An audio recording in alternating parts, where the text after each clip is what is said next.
Thanks very much. Good afternoon, everybody. What I'd like to present to you today is a summary of some research I've been undertaking over about the past 15 months. So I'm not looking at the macroeconomic effects of mining companies. I'm looking very much at a microeconomic level. Mining companies in Papua New Guinea are frequently cited as important contributors to national development, and many have publicly committed to this objective. I'd just like to run through some of the public statements of the four big mining companies. So from Barrick Gold, we are committed to making a positive difference in the communities in which we live and work. From Newcrest, a bit higher level, we aim to bring enduring net benefits to the communities and countries in which we operate. Oil Search, much more specific, our aim is to leave a long-term legacy of improved sustainable development opportunities in all the areas where Oil Search operates. And Octedi, even further again, we are successful when we are making positive social and economic contributions to PNG, the Western Province and the North Fly. So these are pretty big expectations that the companies have built up. What I wanted to do was to quantify the contribution of these four major mining and petroleum projects to Papua New Guinea's development. And I set out to find information that would allow me to describe, measure and evaluate their contributions. What I was looking for was information about their inputs, their expenditure on activities and programs that could make a development impact, their outputs, what they delivered, to whom, and evidence of their outcomes, any resulting changes in economic and social development. I deliberately set out to use as the principal source of data for this case study the annual reporting published by the companies. Like most multinational companies, all of these companies have endorsed the Global Reporting Initiative framework for corporate social responsibility and sustainability reporting. That framework sets out principles and performance indicators for corporate economic, environmental and social performance. The framework provides a menu of indicators from which companies can choose ones they regard as relevant to their operations. So from these GRI indicators, I selected these, the indicators listed here, as the most relevant for assessing the development contributions of the case study companies. I added the infrastructure tax credit scheme to the list as a PNG specific indicator whereby companies receive a tax credit for approved infrastructure investments. So the core business, I divided the indicators into core business indicators, payments to government, that's mostly royalties and taxation, payments to landowners, communities and development authorities, value of procurement from local businesses, the wages paid to locally hired labour, and I sought numbers of locally hired workers as well. And for the community contributions, I wanted to find out the value and the type of corporate community programs, the government-funded infrastructure spending that the companies deliver on, and the benefits from these programs. Not all of the companies reported all of this data for all of the years that I was interested in. I tried to get data for 3 years, 2009, 10 and 11.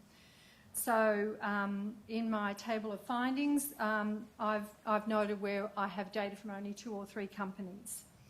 There was also some ambiguities in the coverage of the data. That's an understatement, I have to tell you.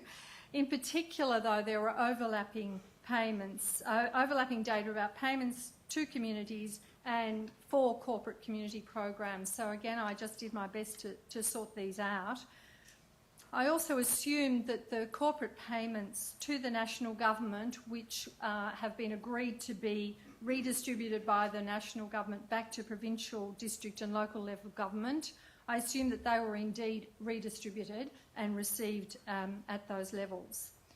So I collected data for the 3 years, 9, 10 and 11, wherever it was available, and I averaged that data to smooth the fluctuations over the period. And I converted all US and Australian dollar data into PNG Kina. So the first table, this is a table of results. So you'll see that the largest two categories are payments to the national government. This is taxes, royalties, dividends and other payments to the national government. Hot on heels of that, and that's only 3 companies reporting there, was the procurement of services from suppliers in PNG. And I divided that into the landowner and joint venture companies, other PNG-owned companies and PNG joint ventures with foreign companies and other PNG suppliers. Then payments to development authorities and trusts, of which PNG SDP is a very large part, and I'll talk about that later. Landowners and communities, community trusts and programs and donations, remuneration to PNG nationals, provincial and local governments, and infrastructure. So I've got a pie chart which we'll come to, and I'll leave that up there while I go through these in some detail.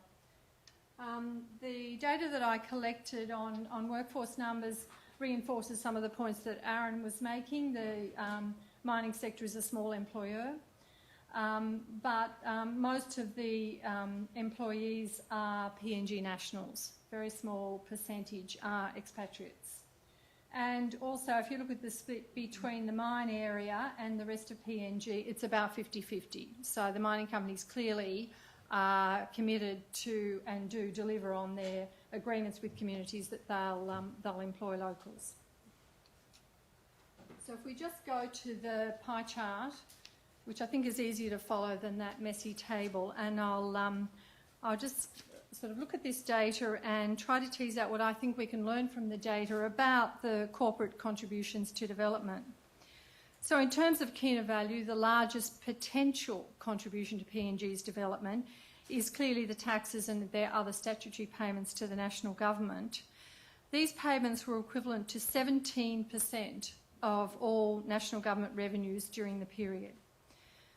But unless the national government allocates and spends these resources effectively to provide basic services to citizens, their development potential will remain unrealised. And we've already heard earlier this morning about some of the major challenges with service delivery in PNG. If we look at the company procurement of services from national suppliers, they're also very large. Over 1/3 of this is from the local landowner companies or from other PNG companies or PNG joint ventures with foreign companies. In principle, this should represent a significant contribution to local and national development. However, we know little about how national procurement translates through to development benefits. What we would need to understand more about that is more research to identify who the providers of services are through the supply chain, and then the social distribution of that procurement spending, for example, by gender, location and ethnicity. If we move down to the next category now, which is the payments to development authorities and trusts. As you can see, PNG Sustainable Development is by far the largest of these, and as the 63% owner, currently that is, we're not sure about the future, but as the 63% owner of Octedi Mining, it's in a different category from the other development authorities and trusts. An independent evaluation of PNG SDP in 2012 described several worthwhile infrastructure investments by PNG SDP, but noted the broader conclusions about its development contributions were not possible because of a lack of evaluation information. The Octedi Development Foundation, which manages some of OTML payments for community programs, it published its first annual report in 2012, so it wasn't relevant to the data I was collecting, but the report covered all of its programs and financial statements reasonably comprehensively, so I think that's promising. However, the development organisations associated with the Porgera and Lihia projects do not publish reports. This failure represents a serious gap in the information available about the activities of development authorities and trusts funded through payments from resource companies. If we move on to the next largest payment, which is the cash payments of compensation and royalties to landowners and communities. There's only been one quantitative study of their economic and social development benefits, which was sponsored by the ADB, and although there have been several qualitative studies and anecdotal evidence.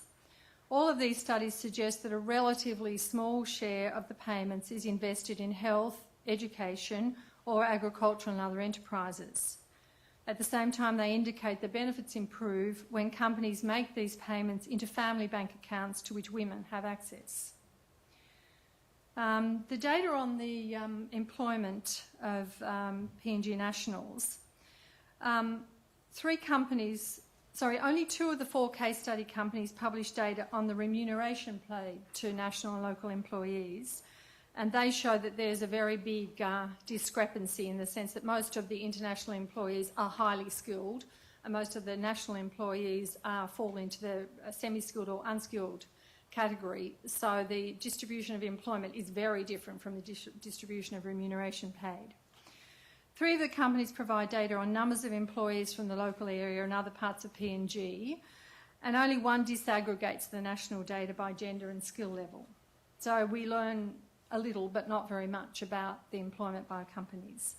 So while mining is not usually a big direct employer, except in the construction phases of projects, as we've learnt from the PNG LNG project, it provides employees with training and skills and also generates indirect employment through the suppliers. Moreover, workers who come from outside the area remit significant sums to their home communities, and I think that Colin Filer has done quite a lot of interesting work on this for this year's the 2013 World Development Report, which I hope we'll see published very soon. Further studies, for example, to assess the social distribution of employment by skill level, gender, ethnicity and location, would shed more light on the development impact of employment generated by mining and petroleum. The annual payments by the 4 companies to community trust, community programs and donations amounted to 176 million kina. So that's the next category. This one, where are we? This one here. Good. While this sum is modest compared with their tax payments and procurement, it is nonetheless a significant potential contribution to development in PNG's provinces and districts, and it amounts to 36 million kina more than the companies pay in dividends and royalties to provincial and local governments. Corporate reporting on their community contributions tends to include descriptions and stories about activities implemented.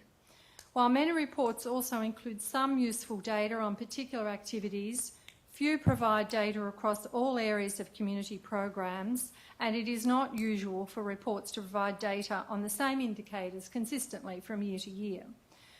So one can gain a good overview of the types of programs supported and data on services being delivered in certain areas, for example, number of people accessing health facilities or the names of the roads and bridges that are maintained, but it proved impossible to calculate a reasonably accurate estimate of the breakdown of expenditure by sector or of the numbers of people benefiting from services in a particular sector. Nonetheless, we can be confident from the reporting available what the main focus areas are for company community programs. So a very big category is infrastructure, and particularly transport infrastructure, but also education, health, community, power supplies, water supply and sewerage infrastructure. Health is a very important and large focus for corporate programs, education and small business development and rural livelihoods. It seems to me that in reporting on their community programs, companies seem to be in the same position as aid agencies were a few years back. Most report their inputs to development, fewer report on outputs, and very few attempt to measure outcomes. The sort of information that would be useful to assess their contributions to development would be, for example, what proportion of the population is served by the infrastructural services provided. Are these services making any difference to the health or education or income indicators for the populations? We know little about the sorts of pictures we saw this morning when the companies build new infrastructure. Are there teachers in the schools? Are there books? Are there supplies in the health centres? Are there doctors? We don't know any of that information. In general, though, health is an important exception to the general pattern in relation to public information. 2 of the case study companies, Oil Search Limited and OTML, have significant health programs and provide reporting on them using PNG's own health information system indicators. Oil Search publishes this data directly. It started doing that just over the last 2 years, while reporting on OTML's health programs is through the commercial contractor, JTA, which publishes itself the annual progress reports and the periodic independent evaluations. So for both of these mining projects, it'll be possible over the medium term to assess the contribution of the companies to health in their areas. The other case study companies from time to time sponsor independent research on their development impact, which this is published mainly in academic journals or through research networks of NRI, INA, ANU and other academic institutions. Health is a frequent focus for independent researchers, and many studies provide evidence that company health programs have achieved significant improvements in immunisation rates, nutrition, antenatal care, medical supervision of births, and the incidence of malaria and filariasis. At the same time, independent researchers have also documented the negative impacts from resource projects and very significant negative impacts for affected populations, including increased crime, family and sexual violence, and loss of livelihoods, particularly for women. So what do we conclude from this, this data and this information? I guess I have four areas where I'd like to attempt a conclusion. First one, not too difficult. It took a lot of time and effort poring over company reports and seeking clarification and additional information from companies and other sources for me to be able to extract just the limited data I've presented here. It's hard to understand why it should be this difficult, particularly in light of public statements by resource companies and governments asserting the development benefits of investments in mining and petroleum. Further, the data that was easiest to obtain covers financial flows, but they tell us little about development contribution. Without information on how the funds are spent and who benefits, we know little about the development impact. I think companies already collect some potentially useful information of this sort, but they may need more expertise in data verification and analysis, as well as leadership from their management executives before they can publish more and better data. My third conclusion is to do with the health as an important exception. Studies in the project areas provide evidence of improved population health as a result of corporate programs that work closely with national, provincial, local service providers and churches, and in recent years also with international development organisations. The experience in health may provide a model for corporate programs in other sectors such as transport infrastructure and education, both of which are a major focus for the resource companies. Finally, all of mining and petroleum companies are required to report regularly to the Department of Environment and Conservation on the socio-economic impact of their projects.